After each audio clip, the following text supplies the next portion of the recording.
Os números complexos se distribuem assim. Vamos olhar esse diagrama aqui. Nos primórdios, no início de tudo, a gente tem os números naturais. 0, 1, 2, 3, ao infinito. Depois, abraçando esse conjunto e, claro, acrescentando os números negativos, a gente tem o conjunto dos inteiros. Menos 3, menos 2, menos 1, para o infinito negativo aqui. E, claro, 0, 1, 2, 3, assim por diante. Isso também são números inteiros.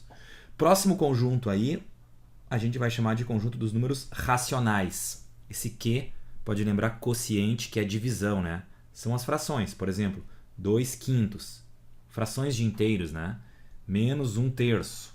São números racionais. O próprio 0, o 1, o 2, os negativos aqui inteiros, o menos 3, menos 2, todos esses são ditos racionais. Lembrando que aqui entram as dízimas periódicas, né? Por exemplo, 2,4, 4, 4, etc.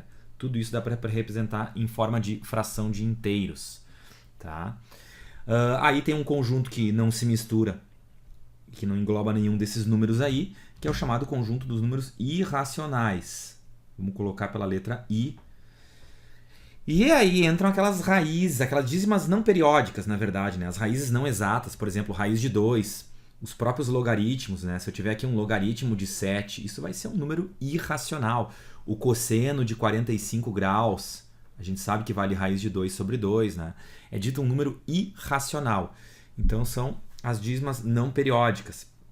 Por exemplo, 1,37522 2, 1, a gente não sabe o que vem a seguir, né? Um irracional muito famoso é o π, que é o aproximado 3,14, né? Então são as dízimas não periódicas. Elas até, vale essa observação, vamos botar um asterisco aqui, a gente até pode ter uma sequência lógica, por exemplo, 2,7172773. Tu sabe me dizer qual é o próximo aqui, né? Isso aqui continua. Claro, a seguir vem 7, 4, 7, 5, porque tem uma lógica aqui, certo? Mas não há uma periodicidade, não há uma repetição, então não tem como representar esse número em forma de fração. Por isso ele é dito um número irracional. Esse é o conjunto aí, tá? E claro, para falar de todos esses conjuntos que eu coloquei até agora, a gente simplesmente chama isso de conjunto dos números reais. Então os reais nada mais são do que a união entre o conjunto dos racionais com o conjunto dos irracionais. E agora, então, entra um outro tipo de número. Vão aparecer aquelas criaturas fantásticas, como, por exemplo, a raiz quadrada de menos 4, né? Que a gente vai chamar simplesmente de 2i, ou seja, são os números imaginários. Tá? Os números imaginários são sempre um par, por exemplo, 7 menos 3i, isso é um número imaginário, né? É um par. O próprio 2i que eu coloquei antes, ele é um par, só que a parte real, a parte que está aqui na frente é nula, é zero. Né? E vocês vão ver logo mais que por ser um par, ele é representado como um par ordenado num plano, que a gente vai chamar de plano complexo ou plano Argand-Gauss. É isso então. Todos esses números que eu coloquei na tela aí, vocês podem chamar eles de complexos. A gente está falando desse campo maior, qualquer número é chamado de complexo. Imaginário é um número muito específico, né? Tem que ter esse i na jogada. E é isso aí. Por definição, raiz quadrada de menos 1 vai ser chamado de i.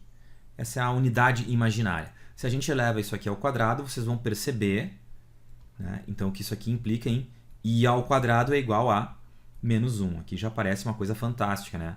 Pô, uma coisa imaginária torna-se extremamente real, né? Menos 1 é um número real, aliás, é um número inteiro, né? E eu posso chamar o menos 1 também de complexo, é claro, como a gente acabou de falar. Então esse é um ponto-chave muito importante, não esqueçam disso, tá? Frequentemente a gente vai estar resolvendo expressões e nelas surgirão i quadrado, a gente vai substituir isso por menos 1. A partir disso, a gente coloca em cena as potências de i. Então vamos lá. Vamos a elas. I na 0, o número elevado na 0 vai dar 1. I na 1, só pode ser o próprio i. I ao quadrado, i na potência 2, isso vai dar menos 1. I na terceira, esse cara pode ser lido como i ao quadrado vezes i, resultando menos i.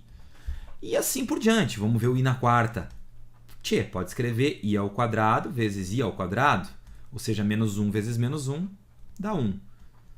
E assim vocês sigam, ok? O i na quinta acabará dando i, o i na sexta potência vai dar menos 1, o i na sétima potência vai dar menos i, e a sequência vai se repetir exatamente assim, de 4 em 4. Vocês vão perceber isso, 1i menos 1 menos i, 1i menos 1 menos i, e assim por diante. Daí, a partir disso, a gente tem um método, uma técnica, para calcular uma potência qualquer natural de i. Por exemplo, quanto vale i na 313?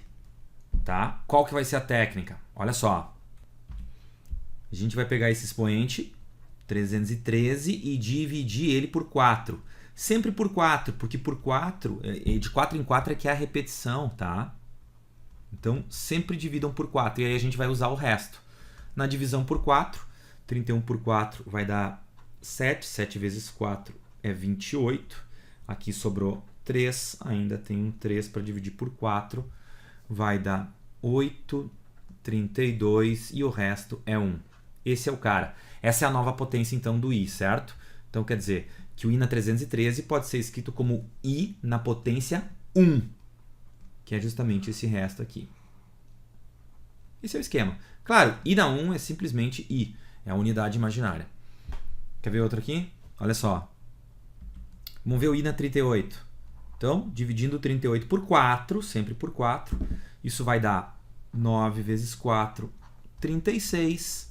Sobrou 2, esse é o novo expoente. Então, i na 38 é o mesmo que i na 2. i ao quadrado é exatamente menos 1. E assim a gente segue. Agora que a gente definiu a unidade imaginária, nós vamos poder resolver uma equação tipo essa aqui, ó. x² menos 4x mais 13 igual a 0. É aqui que a gente aplica a fórmula de Bhaskara. Vamos a ela.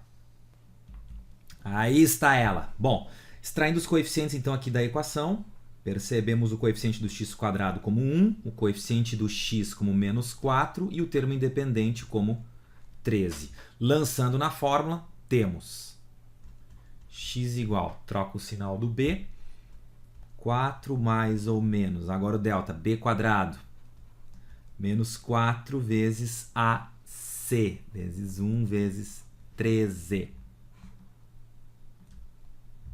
Tudo isso sobre 2a. Pronto. Vamos lá, 4 mais ou menos, isso aqui vai dar raiz quadrada de menos 36, meu povo. E é aí que a gente já percebe de cara que isso é um número imaginário. Se a gente estivesse trabalhando no campo dos reais, aqui a gente já ia abandonar e dizer o seguinte: a equação dada não tem solução real, conjunto vazio. Mas agora a coisa ficou 4 mais ou menos 6i. Extrai a raiz do cara normalmente. Faz de conta que não tem aquele sinal negativo, mas só acrescenta a unidade imaginária então. Tudo isso dividido por 2, a coisa fica 2 mais ou menos 3i. Ou seja, o conjunto solução é o número imaginário 2 menos 3i, ou ainda o número imaginário 2 mais 3i. Vocês vão ver logo a seguir que a gente chama esses dois números aí de conjugados, quando eles têm o sinal da parte imaginária oposto, tá? Isso são números conjugados entre si. Esse é o lance. Bom, vamos seguir agora então para as operações. Aliás, se a gente quisesse fazer uma verificação, a gente teria que substituir. A gente teria que pegar uma dessas soluções, jogar lá na equação original e verificar realmente que essa operação dá 0. Mas a gente precisa saber resolver agora, elevar esse número imaginário aí ao quadrado e como multiplicar ele, certo? Próxima etapa, esse será o lance.